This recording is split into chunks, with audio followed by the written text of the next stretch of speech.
Hi, I'm Joe Graydon. I'm Terry Graydon. Welcome to this podcast of the People's Pharmacy, where we bring you the stories behind the health headlines. This podcast is brought to you by Redix Industries, makers of Utterly Smooth Body Cream. 800-345-7339, on the web at uttercream.com.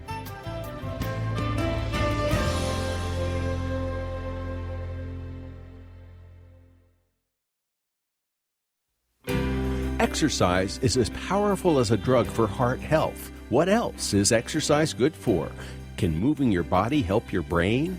This is the People's Pharmacy with Terry and Joe Graydon.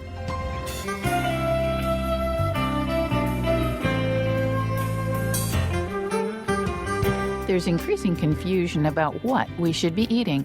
Data from a long-lost study has resurfaced, and the results throw the standard dietary advice of the last 5 decades into question. What did the scientists uncover? Can common over-the-counter sleeping pills and allergy medicine cause brain shrinkage? Do similar drugs increase the risk for dementia? Find out which ones may pose a hazard for the brain. Coming up on the People's Pharmacy, your calls and questions about the health news that matters to you. First, the news. In the People's Pharmacy health headlines, an international study shows that people eating more vegetables and fruits, as in a Mediterranean diet pattern, are less likely to suffer a heart attack or stroke. The study was designed as a clinical trial of a heart drug in development, and it included 15,482 people who had stable coronary heart disease. When they were recruited into the trial, they were asked to fill out a simple questionnaire on their eating habits. Their answers allowed the researchers to calculate both a Mediterranean diet score based on consumption of vegetables, legumes, fruit, fish, and whole grains, as well as a Western diet score measuring consumption of desserts, sweets, refined grains, and deep-fried foods. The participants were followed up for almost 4 years, and what the researchers found was a bit surprising. In this group of high-risk individuals, the Mediterranean-style diet was quite protective. For every 100 people eating the most Mediterranean-like diet, there were 3 fewer deaths, strokes, or heart attacks compared to those who ate the fewest vegetables and the least fish. The surprise was that those who ate more desserts and had a higher Western diet score didn't have a correspondingly higher risk of cardiovascular complications. The lead researcher remarked, "The research suggests we should place more emphasis on encouraging people with heart disease to eat more healthy foods and perhaps focus less on avoiding unhealthy foods." Earlier indications that powerful acid-suppressing drugs called PPIs may increase the possibility of kidney disease have been reinforced by a new study from the Department of Veterans Affairs. Scientists reviewed the medical records of hundreds of thousands of patients in the VA system. There were 20,270 individuals who had recently been prescribed a drug such as esomeprazole or omeprazole, and 173,321 who were taking a different type of heartburn medicine such as ranitidine or cimetidine. None of the patients had kidney problems at the start of the study, but after 5 years, the investigators found that those on PPIs were 28% more likely to have developed chronic kidney disease. They were also 96% more likely to experience end-stage renal disease, although the total number of people having that extreme outcome was quite small. People who take aspirin are 2.5 to 3.5 times less likely to develop cancer of the bile duct than those who rarely or never take the pain reliever. Bile duct cancer is uncommon but hard to treat. The investigators examined patient records from the Mayo Clinic Hepatobiliary Neoplasia Registry, the Mayo Clinic Biobank, and the Rochester Epidemiology Project. They compared the records of 2,395 patients with bile duct cancer to those of 4,769 cancer-free people. Aspirin use was protective against all of the various subtypes of bile duct cancer. Regular aspirin use has also been shown to reduce the risk of a number of other cancers, particularly those of the digestive tract. Aspirin can cause bleeding and gastrointestinal ulceration, so the balance of benefit to risk must be carefully considered in each individual case. Working a night shift may be bad for the heart. That's the conclusion of a study of 189,158 women participating in the Nurses' Health Studies. The follow-up period for these studies of initially healthy nurses is 24 years. Rotating night shift work was associated with a small but statistically significant increase in the risk for cardiovascular complications. Women who had spent at least 10 years doing rotating night shifts were about 18% more likely than those who had never worked night shifts to develop symptoms of heart disease. Quitting shift work helped reduce the risk. In addition to stretches and posture, yoga emphasizes mindful breathing. Could that benefit people who have asthma? A Cochrane review of 15 randomized controlled trials found that it might. 5 studies suggest that yoga exercise could improve the volunteers' quality of life. Few of the studies included adequate measurements of lung function and medication use, however, so the impact of yoga on the biology of asthma remains uncertain. And that's the health news from the People's Pharmacy this week.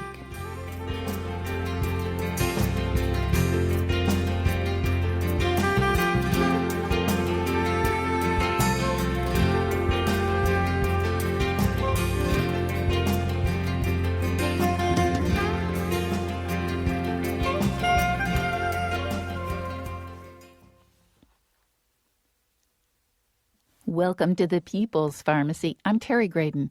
I'm a medical anthropologist. And I'm Joe Graydon. I'm a pharmacologist.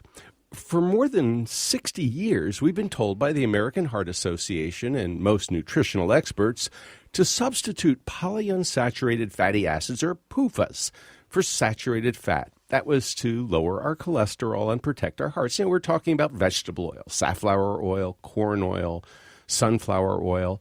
But many of our guests in recent years have challenged the old diet heart hypothesis. Well, going back 5 years or so, maybe even a little longer, we talked to Gary Taubes. He challenged conventional wisdom in his book, Why We Get Fat and What to Do About It. Then we talked more recently, to Nina Teicholz.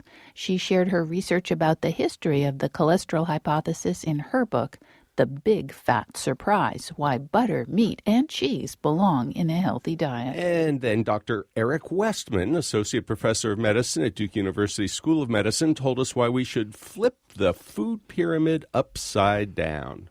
And we've talked recently to Dr. Mark Hyman, director of the Cleveland Clinic Center for Functional Medicine.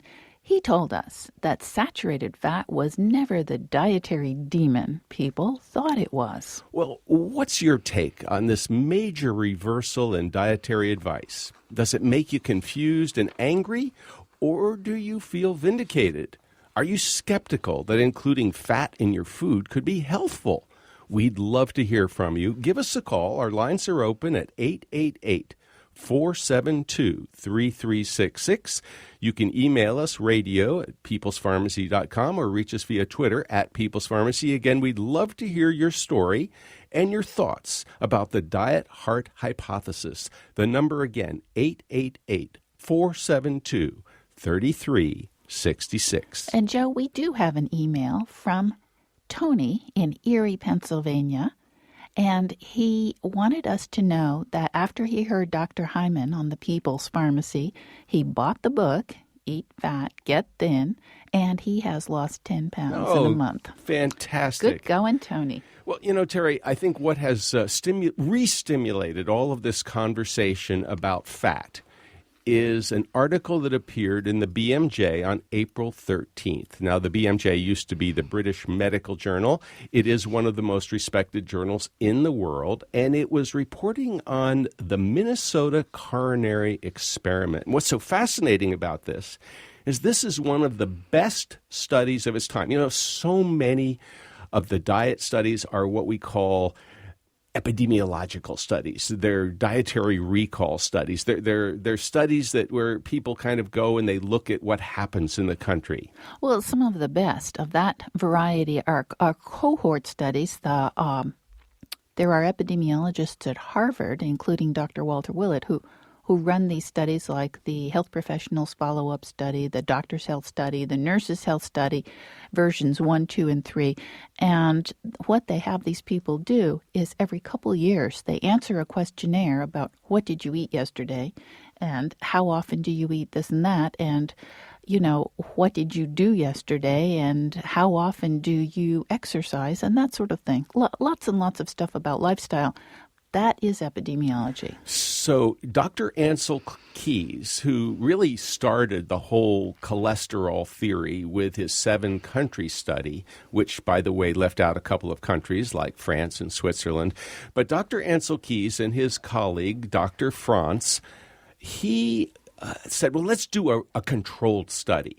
And this was in Minnesota, and they recruited 9,000 people, as I recall, and they were mostly in mental institutions and nursing homes, and they were divided up. They were randomly assigned to either get a standard American diet, which was very high in saturated fat, or a diet that was very high in corn oil and low in saturated fat. And neither the investigators nor the subjects knew who was getting which diet. So this is sort of the gold standard.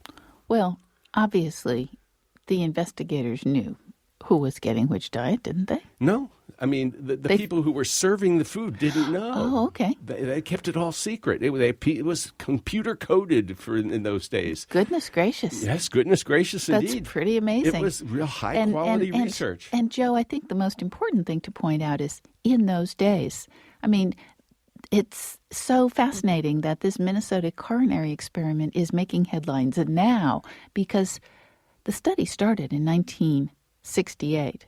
And ran till 1973, and they didn't publish their results until 1989. Now, how come? Well, that's a good question because, scientists usually publish the results of their research within a couple of years. Well, they delayed, and then when they finally published their data, here's what they said. Although the study did not show a statistically significant reduction in cardiovascular events or total deaths from the treatment diet, this is the diet designed to lower your cholesterol, the authors suspect it might have shown a reduction if the period of treatment had been longer in persons in the age group likely to benefit. So no statistical significance, although they kind of try to put a positive spin on it. And that was that for a while. That was that for a very long while until just last week.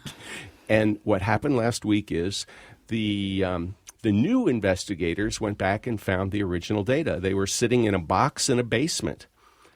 Which is sort of astonishing. Hooray for pack rats, yes? Yes, absolutely. And what the new data found was, yes, the polyunsaturated fatty acids, the corn oil diet, lowered cholesterol 14%. So it worked in that respect. But what it didn't do was reduce heart attacks or deaths. Ah, how fascinating. If anything, the people who were eating the saturated fat diet, the old-fashioned diet, they actually died less often than the people on the PUFA diet. So it was completely the opposite of what the investigators expected.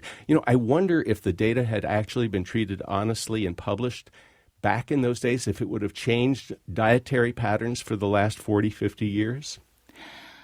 We don't know because really the train was rolling down the track and everybody was saying you've got to switch over to vegetable oil. You've got to leave those saturated fats that are solid at room temperature. You've got to leave those alone. Don't eat them. They're going to kill you. And if we had seen that vegetable oil didn't actually save lives, I don't know if it would have changed the whole climate. Yeah. This is very familiar because the Sydney Heart Study was somewhat similar. A group of men, about 450 of them, who had had a heart attack were randomly assigned to either the PUFA diet, in this case I think it was sunflower or safflower oil, and then the other half got the saturated fat diet that they were always eating. And again, it was just the opposite of what people expected. So the safflower didn't save lives. Nope. 888-472-3366 is the number to call if you'd like to join the conversation. We go to Greenville, West Virginia. Hi, Mary. What's on your mind? Yes. Hello, Joe and Terry. Can you hear me? Yes, we can. Go ahead, please, Mary. I just wanted to say that it never made sense to me that the food that human beings had been eating for thousands of years would be unhealthy for them. How could that possibly be? Good question. It's certainly not true for animals. They don't eat food that's unhealthy to them. And for the same reason, vegetarianism never made sense to me. All you have to do is look at our teeth. We don't have the teeth of herbivores. Well, that's true. We don't really have carnivore teeth either, though. So we're kind of omnivores, and some of us are more omnivorous than others. Mary, thank you so much for your call. Let's go to Columbia, South Carolina. Oh, not quite yet. We're going to go to West Plain, Missouri. Hi, Patrick. You're on the People's Pharmacy. Hi, Joe and Terry. What's your thoughts? I believe that fructose is the problem. Well, you've been listening to Dr. Lustig then, haven't you? Yes. Okay. Well, I think you're right, and I think one of the problems of the last 30 years is that, all of the low-fat food was often sweetened, and some of it was sweetened with fructose. It makes sense, though. It makes it taste better, salt, sugar, etc. Exactly right. That's so true, Patrick. Thank you for the call, Patrick. Let's go to Columbia, South Carolina. We're on with Sarah. Hi, Sarah. Your thoughts, please. Oh, hello, Joe and Terry. Thank you for taking my call.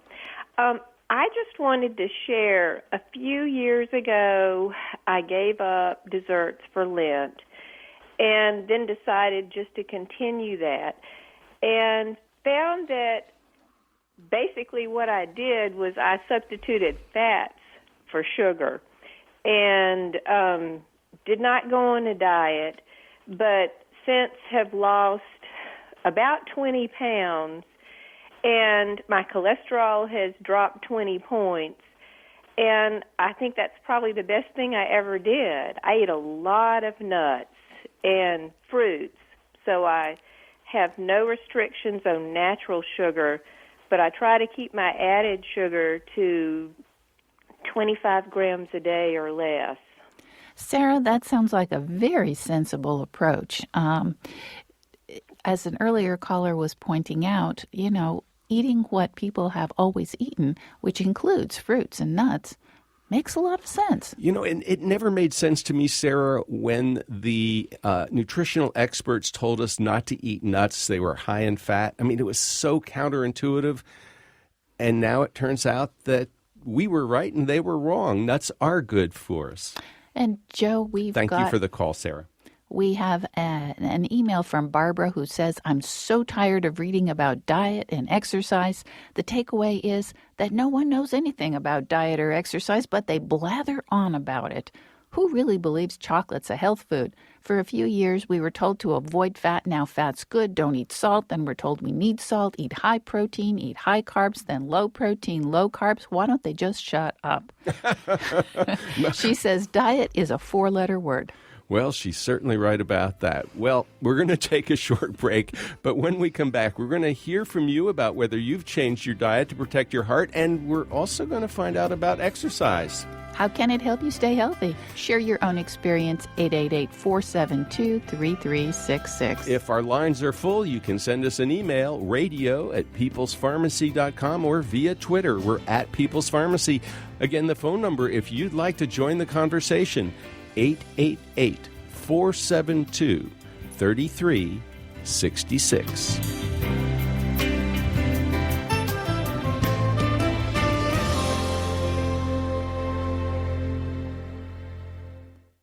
You're listening to The People's Pharmacy with Joe and Terry Graydon. If you value the health information you get when you listen to The People's Pharmacy, consider subscribing to our email newsletter. You'll get the latest health news and information on upcoming podcasts delivered to your inbox twice a week. Look for the link at peoplespharmacy.com.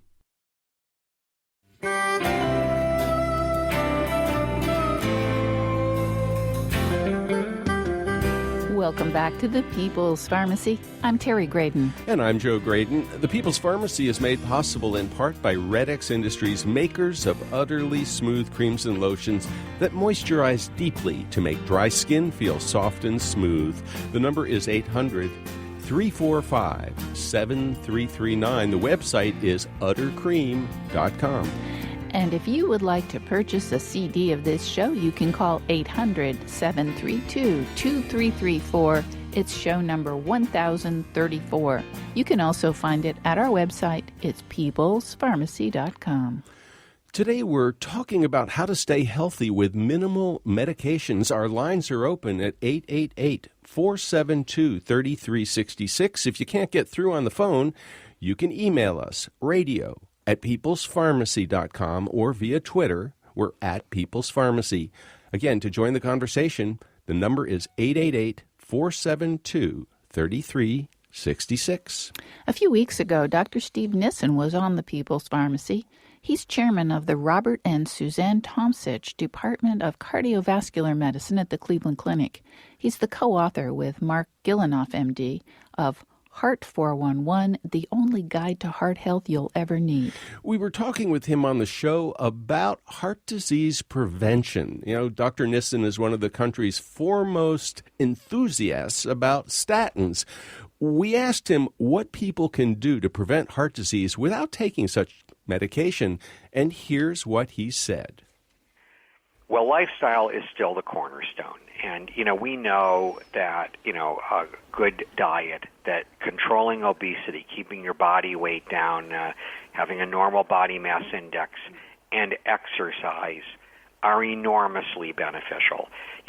Exercise, if you look at the effect of exercise on mortality from heart disease, it's as good or better than any drug in our armamentarium. And obesity is really driving a lot of diabetes, and of course diabetes also is a driver of heart disease. So the best way to prevent heart disease is to prevent it from starting in the first place, and that means eating right, keeping your weight down, exercising if possible on a daily basis, and most people will do very well. You've been listening to Dr. Steve Nissen, chairman of the Robert and Suzanne Tomsich Department of Cardiovascular Medicine at the Cleveland Clinic. Dr. Nissen, arguably one of the world's foremost cardiologists.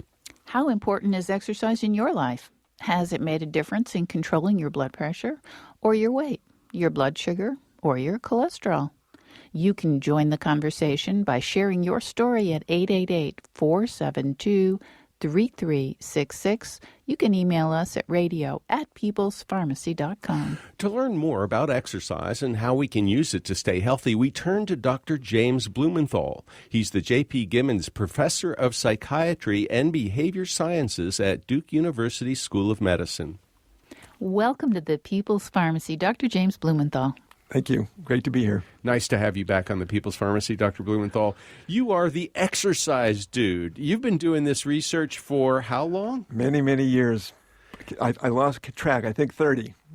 Well, it's wonderful because, in a sense, you were way ahead of your time. Yep, it really was. It was ahead of my time, and time has caught up with me. Thank goodness. Well, let's see. It seems to me there are so many things that exercise can do for us. Just, if you would, please, just remind us what a few of them are.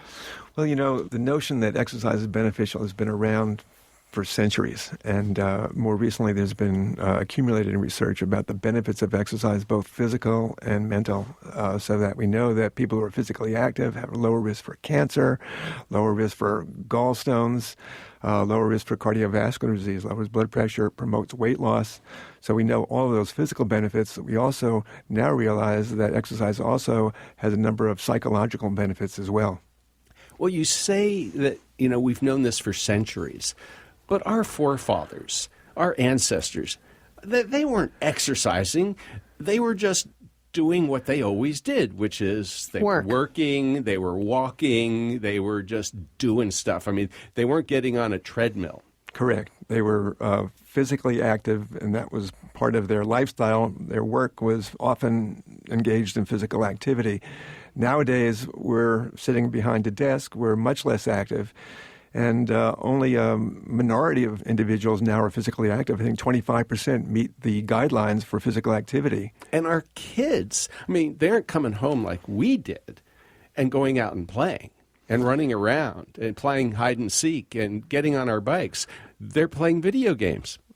That's right. So they're playing much more likely to be engaged in computer games behind a screen. and not as physically active as we were as kids. Now, Dr. Blumenthal, you've suggested that in addition to all of the physical health benefits that exercise offers, there are mental health benefits as well. Tell us a little bit more about that, please. Well, we know that people who are physically active have greater self-confidence, they have a greater self-esteem, and we know that individuals with symptoms of depression, for example, have a reduction in symptoms if they are physically active. If they engage in an exercise program, they're going to experience a reduction in their symptoms and improve mental health. Well, what always concerns me is, a patient goes to a physician or a health professional of some sort, and they're diagnosed with high blood pressure. They may have high cholesterol. They may have the beginnings of diabetes, what's being called pre-diabetes, and they may be a little depressed. And out comes the prescription pad. I mean, here's your prescription for an antidepressant. Here's your statin to get your cholesterol under control. I got a blood pressure pill for you. Oh, you've got a few extra pounds. Well, if you want, I've got a weight control medication. Why aren't your colleagues prescribing exercise? I think they're doing it more and more, but still not to the level that we'd like to see. When you go to Midas, you get a muffler. When you go to a physician, they're used to prescribing medications. And there are a number of medications that are effective, but there's not a medication for changing your lifestyle. And I think that's what people are recognizing is increasingly more important. Well, I think a lot of physicians feel frustrated because they say to the patient, now you need to lose weight. When you come back in 6 months, I want to see you, 15 pounds lighter. Right. Exactly. That's hard. It's very difficult to do. Or you need to get physical exercise. You need to work out. That's great advice, but how do you do it? And how do you motivate patients to do that? That's been a big challenge. I wonder if doctors did prescribe exercise and said, you need to go to this gym and work with this trainer, 2 times a week, 3 times a week. Would that work any better? I think that probably would work better. I think physicians are becoming aware that physical exercise can be a very useful prescription that will help patients lower their blood pressure or reduce their weight. And if they don't have the time to actually take patients through a protocol to help them learn what they need to do, then referring them to an exercise facility is perfectly reasonable. Now, you've been doing this research for, like you said, 3 decades. How do you get subjects in a clinical trial, really well-controlled approach, how do you get them to exercise? Well, the biggest challenge is getting people who are thinking about exercise to actually taking that first step. And for our participants who engage in our research program, they already have taken that step. By calling us, they know that part of the program is going to potentially involve exercise for them, so they've already made that important step. The next step is actually to prescribe an exercise program for them. So we provide typically an aerobic exercise program where they're walking or biking a certain number of minutes a session, typically for 30 to 45 minutes, typically 3 times a week, ideally more than that. You'd like to see people 3 to 5 times a week engage in exercise. And typically our patients participate for 3 or 4 months.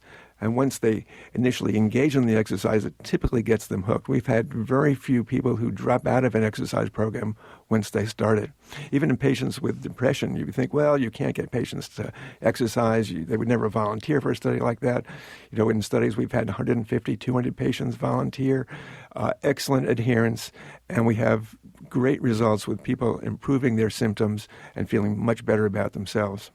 Well, that term adherence is really important because it's one thing to say, oh, yes, I know I should exercise. It's another thing altogether to actually show up at the gym with your sneakers on, ready to go and do it. But you're saying for your studies, it works quite well. Are you counting on people to tell you, yes, I went to the gym, or do you have someone taking attendance? Well, we've done it in several different ways. One is actually being there present with them. So there's that level of accountability, which I think is very important. Getting them to exercise on their own is more challenging, but we give them guidelines as to how to best achieve that, keeping a daily record, setting some goals for themselves, seeking out social support so that others in their lives are encouraging them to participate. Those are all very useful strategies that tend to help patients adhere to an exercise program. So how do we help health professionals, physicians, nurses, physician assistants, all of those people who are involved in seeing patients to start prescribing exercise? And then how do we move to the next step, which is holding people accountable for actually doing it? Yeah, that's a great question. I think the key really is to educate physicians and physicians' assistants and health providers as to the potential value of an exercise program. So education is important. Many times physicians are just unaware of the benefits that exercise can produce. So education, number one.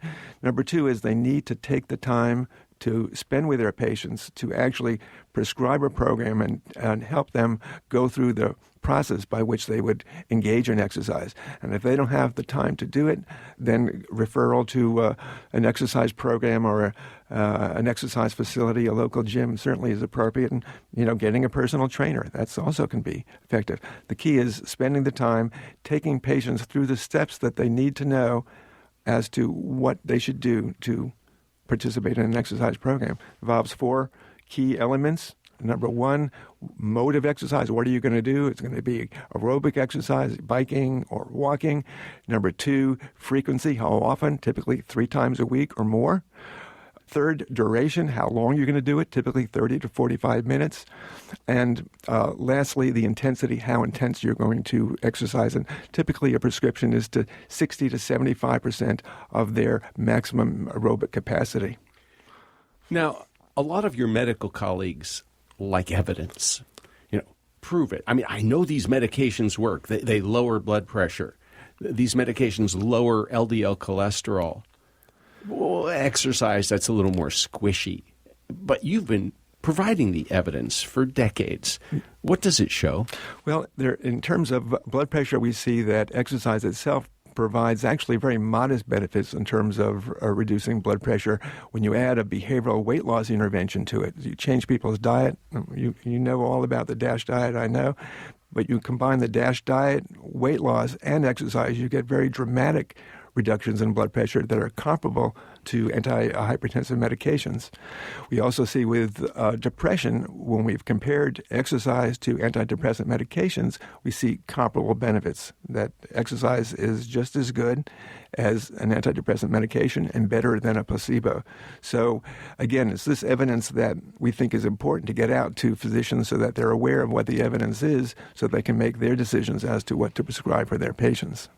Now, I'm trusting that in the event that your doctor does not prescribe exercise, there's nothing that would stop you from doing your own exercise program and getting those benefits just the same. I agree, and I think that many times we, over-medicalize exercise. It's not like getting a prescription for medication in many ways. Certainly, if you have a significant health problem, if you have a cardiovascular disease, you're going to want to consult with your physician. If you're a very sedentary person and you're over the age of 45, you're going to certainly want to consult your physician before initiating an exercise program. But for most people, they can begin on their own. Taking that first step is really important. We know from the evidence that a little exercise is much better than no exercise, and adding more exercise doesn't give you the same benefit as taking that first step. So engaging in even minimal exercise, you don't have to be training for a marathon. You can be just walking in the neighborhood on a regular basis. That has enormous health benefits. So make sure you walk your dog. That's right. Make sure you walk the dog. In fact, there's a lot of suggestion that having a pet is beneficial, and I think that's good evidence that having a pet is health promoting. Whether it's having a pet or walking that pet on a regular basis that's responsible for the benefits, I think that's unknown. So, Dr. Blumenthal, what do you have up your sleeve? What's your next big exercise project, experiment? Well, thanks for asking. We have a study that's ongoing now called Unwind. This is a study comparing exercise and anti-anxiety medication in patients who have coronary disease and symptoms of anxiety.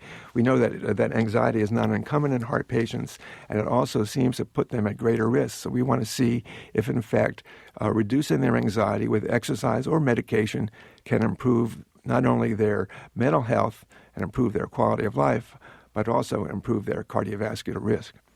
Dr. James Blumenthal, thank you very much for talking with us on the People's Pharmacy today. My pleasure. Thank you. You've been listening to Dr. James Blumenthal. He's the J.P. Gibbons Professor of Psychiatry and Behavioral Sciences at Duke University School of Medicine. Dr. Blumenthal mentioned his Unwind study. He's examining the effects of exercise and medication on anxiety in adults with coronary heart disease. And if you're interested, you'll find a link to it from our website. And our lines are open for your calls and your stories at 888-472-3366. We go right to the phones. Charleston, West Virginia. Lana, welcome to the People's Pharmacy. Your story, please. Well, my story is that 8 years ago, I founded the Better Health and Wellness Ministry at my Unitarian congregation, and I had been certified 2 years before through different exercise programs. And the results have been wonderful. We start out with a warm-up program, making sure that the joints are warmed up. My participants are between the age of 40 and 93. They sit or stand. So we do a lot of warm-up. We've never had an injury. We do endurance, which brings the heart rate up. Then we do weight training. And then we cool down and have a meditation, which takes down the blood pressure. And all of this is done with music and a lot of laughter. We had one gentleman who was a college professor that was sleeping all the time, had to retire, was sleeping, and now he's back teaching full time. Well, Wow. Lana, that just sounds fabulous. And I love the fact that you have somebody in their 90s as part of the program. People can do this. And Lana has demonstrated that, she started a program and people joined her. And it sounds like they're having fun. they're having fun. And That's really important. That's because if you're not having fun when you're doing not gonna exercise, do it. And that's why if it doesn't rain too hard today, I'm going to be playing tennis and having fun. We're going to take a short break, but when we come back, we'll take more of your calls about exercise and how you make it part of your regular routine. And we'll also hear about some medications, including popular antihistamines and over-the-counter sleep aids, can change the brain and dull your mental edge. Join the conversation. Our lines are open at 888-472-3366. Email us, radio@peoplespharmacy.com.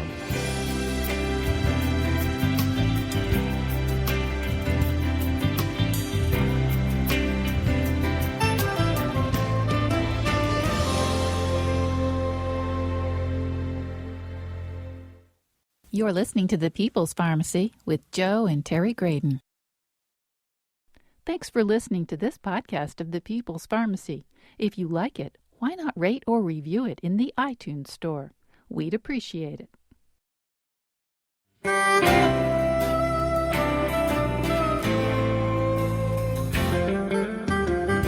Welcome back to the People's Pharmacy. I'm Joe Graydon. And I'm Terry Graydon. The People's Pharmacy is made possible in part by Redex Industries, makers of utterly smooth creams and lotions, helping dry, cracked feet feel utterly soft and smooth. The number is 800-345-7339. The website is uttercream.com. If you'd like to purchase a CD of this show or any People's Pharmacy program, you can call 800-732-2334. Today's show is number 1034, or find it online at peoplespharmacy.com. Today we're talking about how you can stay healthy and minimize the medications you need to take, and in just a moment we're going to talk about why you might want to minimize those medications. If you have a story to share about exercise, you can send us an email, radio@peoplespharmacy.com. Give us a call, 888-472-3366, or send us a message by Twitter We're at People's Pharmacy. And Terry, I have an email from Marty. She says, your guest, Sally Fallon, talked about traditional diets at the Weston A. Price Foundation. She's been swimming against the tide for many decades. And Marty was emailing us from Plano, Texas, and that's surely true. Absolutely true. Let's talk to Casey in Greensboro, North Carolina. Casey, what's your story, please? Hi, Joe and Terry. I could talk on all of these topics for so long you'd have to extend the program, but I'll give you a quick synopsis.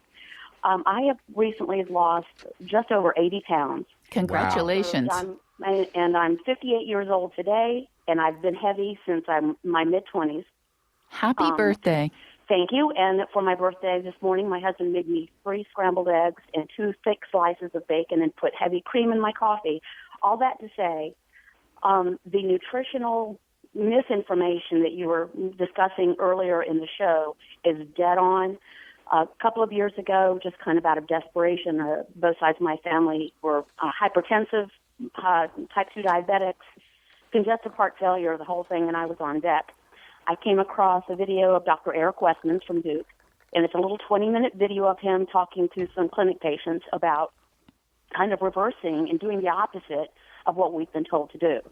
So it's essentially very low carb and extremely high fat, and eat when you're hungry and stop when you're not and don't count calories. Well, this seemed interesting to me, and I started it, and immediately the weight began to come off. Not long after that, after I lost maybe 20 pounds, it was time for my annual physical. My doctor was very skeptical of this. She said, I'm really concerned about your cholesterol. I said, well, I'm not. Read Gary Taub's book, the Good Calories, Bad Calories.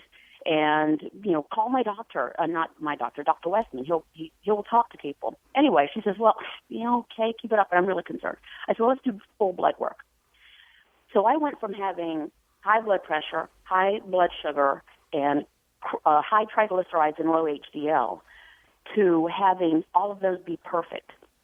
My blood pressure is essentially 110 over 72 on any given day. My blood sugar averages 75.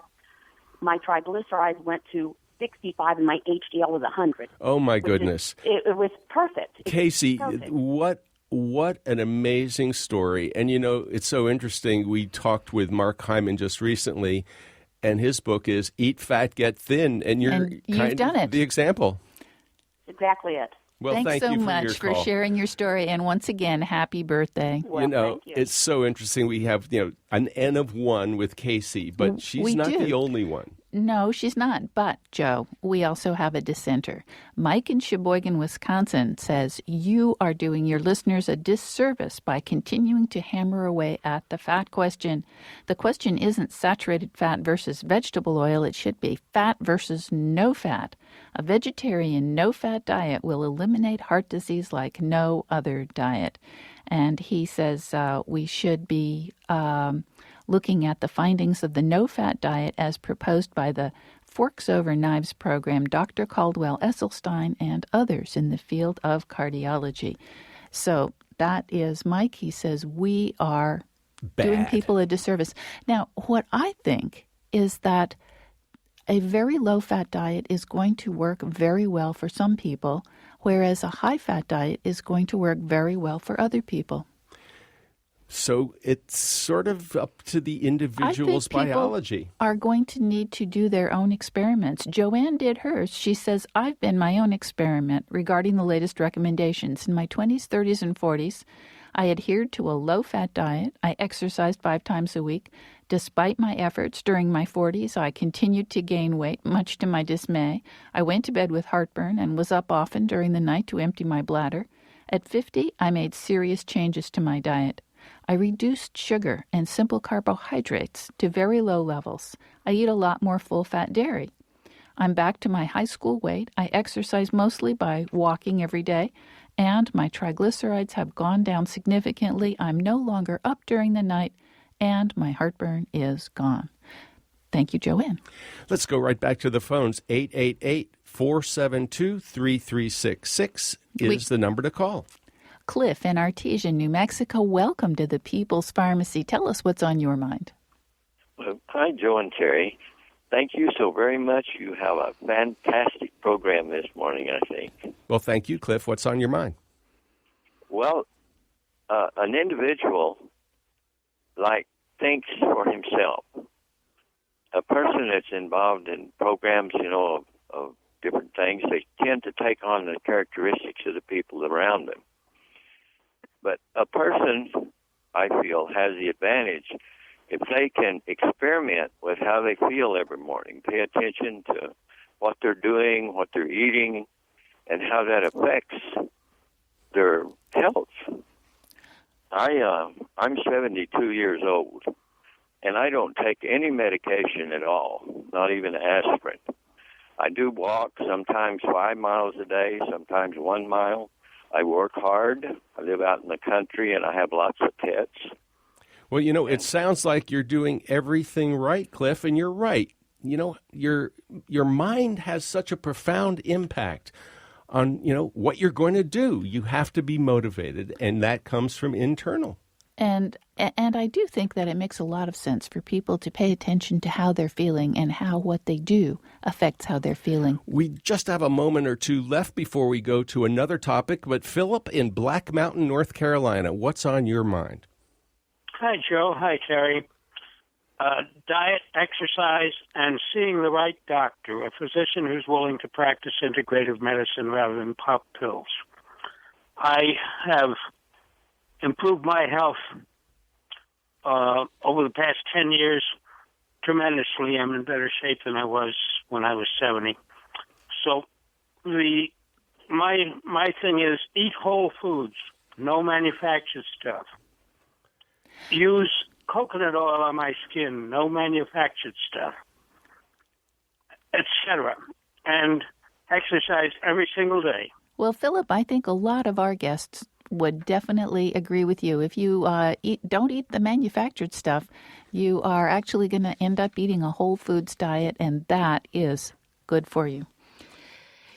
As good as exercise might be for your heart and your brain, it can sometimes be hard to undo the damage that medications have done, especially if it's in a class of medicine called anticholinergic drugs. Well, anticholinergic drugs are something that pharmacologists really appreciate, but most people have never heard of. We turn to Dr. Shannon Rissacher. She's an assistant professor in the Department of Radiology at Indiana University School of Medicine. Dr. Shannon Rissacher, welcome to the People's Pharmacy. Thank you. It's nice to be here. Dr. Rissacher, I wonder if you could tell us a little bit about what prompted your research and what you found. We have been studying the effect of anticholinergic medications on cognition at the IU School of Medicine for some time, and have found that there are effects of anticholinergics in older adults on cognitive performance. Our study was designed to extend these findings and to look at brain function and brain structure using neuroimaging tools. Now, when you say anticholinergic drugs, a lot of physicians are taught in medical school that there are drugs like atropine, which is used oftentimes for digestive tract problems like diarrhea, or scopolamine, which people have heard about in a drug called Transderm Scope for motion sickness. But they don't really have necessarily a wide understanding of all of the different drugs that have anticholinergic activity. And my stance is that anticholinergic drugs is a category only a pharmacologist could learn to love. So what are we talking about? Well, this is actually a long list of different types of drugs. Some of them are the drugs you mentioned, the more obscure, used for very specific purposes. But some of these are over-the-counter medications, such as allergy medications that are sedating, things like diphenhydramine. Additionally, there are anticholinergic antidepressant medications, and then medications that are used for urinary incontinence are almost always anticholinergic medications. It's my understanding that a lot of the very popular nighttime pain medications, Tylenol PM, Aleve PM, Advil PM, the list goes on, PM, all contain diphenhydramine, the same ingredient that you find in the allergy medicines that you studied. Correct. most of the over-the-counter medications that are either sleep aids or pain medications with sleep aids all contain diphenhydramine, which is one of the stronger anticholinergic medications. Dr. Rissischer, I wonder if you would tell us what you and your colleagues did to learn about these drugs and how they affect the brain. So we used a cohort of individuals. These were older adults who were cognitively normal, and we divided the group into those who were taking high anticholinergic drugs and those who were not. And what we did is to compare on measures of brain structure, things like volume of the full brain and areas that are important in memory and cognition, as well as brain function in these regions measured using glucose metabolism. And what did you find? So what we found was that the people who were taking the anticholinergic medications showed lower brain volumes, both across the brain and in these important regions for cognition, as well as reduced glucose metabolism or brain function. And Dr. Rissischer, how did the anatomy and the atrophy that you discovered and the metabolism that you discovered compare to the brain function, what people really care about, memory and ability to think clearly? So what we found were that the people who were taking the most anticholinergics showed the poorest function and showed the lowest brain volumes and lowest brain function. They also had a higher risk of conversion to dementia. What are we to make of this study, and what should physicians learn from your research? I think that this is another piece of evidence about the importance of paying attention to side effects of both over-the-counter and prescription medications, both for patients and for doctors. One thing that patients and doctors might want to do is to look at the risk-benefit ratio of these types of medications, particularly for their older patients, and determine whether there are alternatives available that might have fewer side effects cognitively, particularly if an older adult is at risk for cognitive problems due to, say, a family history of Alzheimer's disease. Good advice. Some of these medications don't really have any alternatives, and in those cases, I would suggest to doctors to monitor their older patients, to monitor the any cognitive symptoms that come up, and use the lowest effective dose in those patients. Dr. Shannon Rissischer, thank you very much for speaking with us on the People's Pharmacy today. Thank you so much for having me.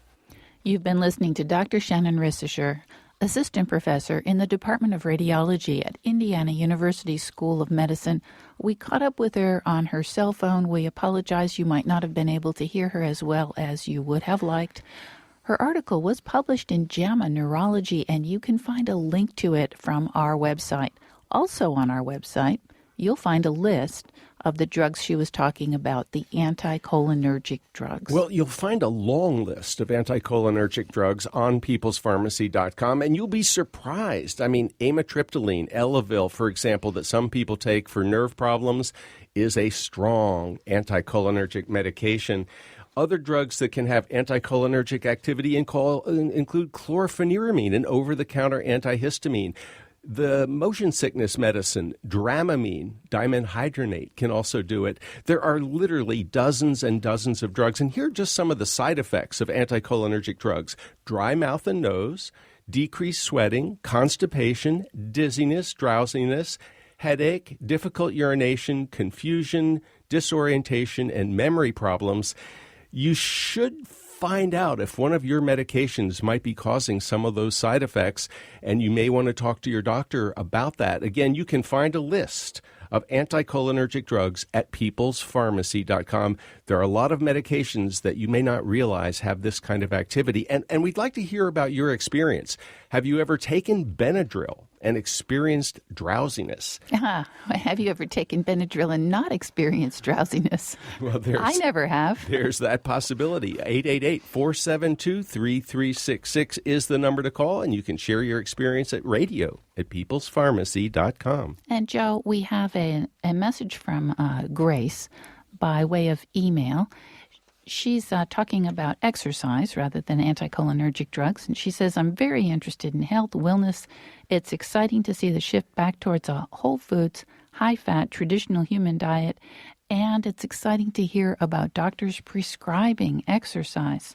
She says, while I agree a trainer would be a great place to start, they're very expensive and they might be cost prohibitive for many people, the exact people for whom exercise would be prescribed. While some insurance companies give small benefits to members for gym memberships, I'm unaware of any that cover personal trainers. It would be a wonderful shift to see doctors prescribing exercise and insurance providers underwriting that. So there you have it, a suggestion from Grace for the way things ought to be. Well, I completely agree. You know, isn't it interesting that insurance companies will pay for stents and bypass surgery? They're more than happy to pay for your cholesterol-lowering medicine, your blood pressure pill, all of that. But they don't want to pay for exercise when exercise is going to be the most effective and the least likely to cause complications of anything. So maybe some insurance company executive is listening right now and going, yes, if a doctor prescribes exercise, we'll pay for it. Let's hope. Well, that's all the time we have. Lynn Siegel produced today's show. Sophie Copeland provided technical assistance. Al Wodarski is our engineer.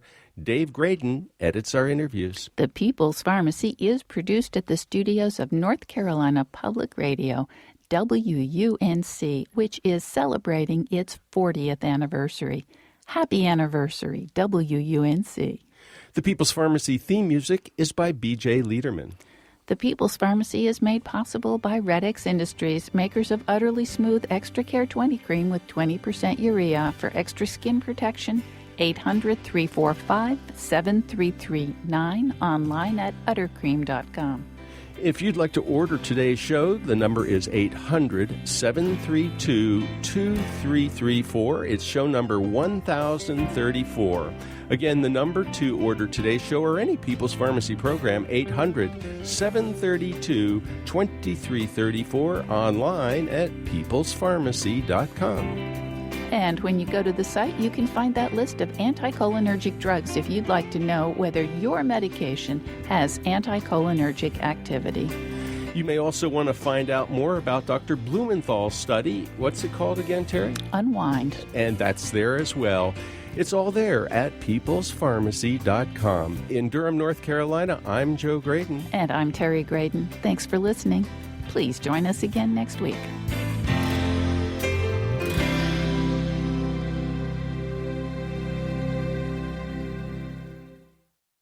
We hope you enjoyed this podcast. If so, please consider taking a minute to write a review on iTunes. And thanks for listening to The People's Pharmacy.